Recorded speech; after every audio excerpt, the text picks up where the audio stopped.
Sometimes someone comes into your life very warmly. They text first, they laugh at your jokes, they look at you like something is happening, and then suddenly they move away. They answer after a few hours, then after a day. Then they say, "Sorry, I have been busy."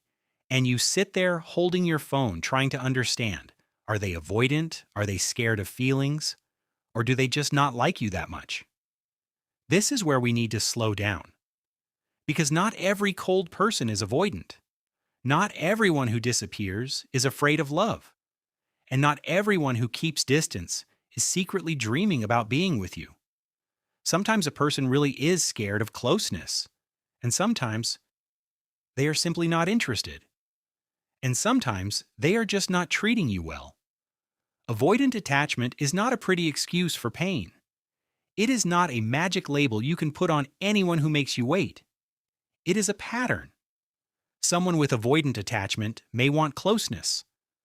But when closeness becomes real, something inside them starts to panic. At first it feels good, then it starts to feel like too much. Too many messages, too many expectations, too many questions like, "What are we?" And instead of saying, "I feel scared," they may step back. They may become colder. They may say they need space. They may suddenly remember that they are not ready for a relationship, not because they have no feelings at all, but because feelings start to feel like losing control. For this kind of person, closeness may not sound like, "I am loved." It may sound like, "Someone wants something from me. I am going to be trapped. I am not free anymore. I might need someone. I might get hurt." So they do the thing they know best. They pull away. But here's the hard part. From the outside, this can look almost the same as simple lack of interest. Someone answers rarely. They do not plan dates. They do not ask many questions. They do not seem curious about your life. They give you small crumbs of attention. But they do not give you a real connection. And then you start looking for a reason. Maybe they are wounded. Maybe they are scared. Maybe they just need time. Maybe if you are calmer, softer, more patient, they will finally open up. Maybe. But maybe something else is true. Maybe they are not choosing you. And that hurts to hear. But sometimes it is kinder than living inside a fantasy. There is a big difference between someone who is afraid of being close and someone who is comfortable keeping you around. An avoidant person may get confused. But they still sometimes try. They may step back, but they can come back to the conversation. They may ask for space, but they do not always disappear completely.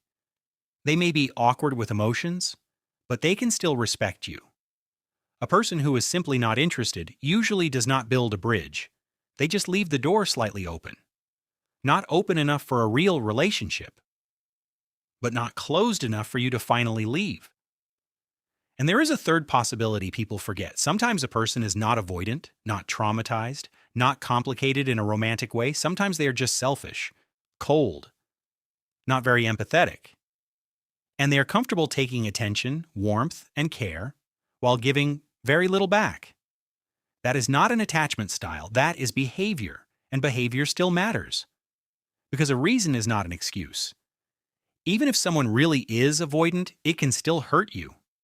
Even if they are afraid of closeness, you still do not have to accept a relationship where you are always waiting, always guessing, always trying to be less needy, always trying to be easier to love.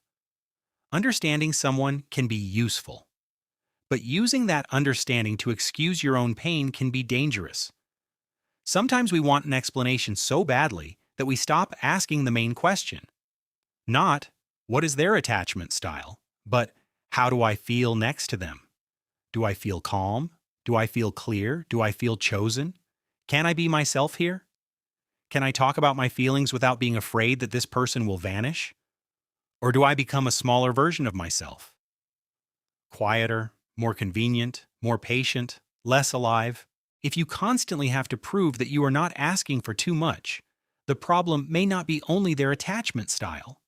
Maybe this connection simply does not give you safety. An avoidant person is not automatically a bad person. Many avoidant people do not want to hurt anyone. They learned to survive through distance. At some point, closeness may not have felt safe. Maybe their feelings were ignored. Maybe they were shamed for needing comfort. Maybe they learned that needing people makes you weak.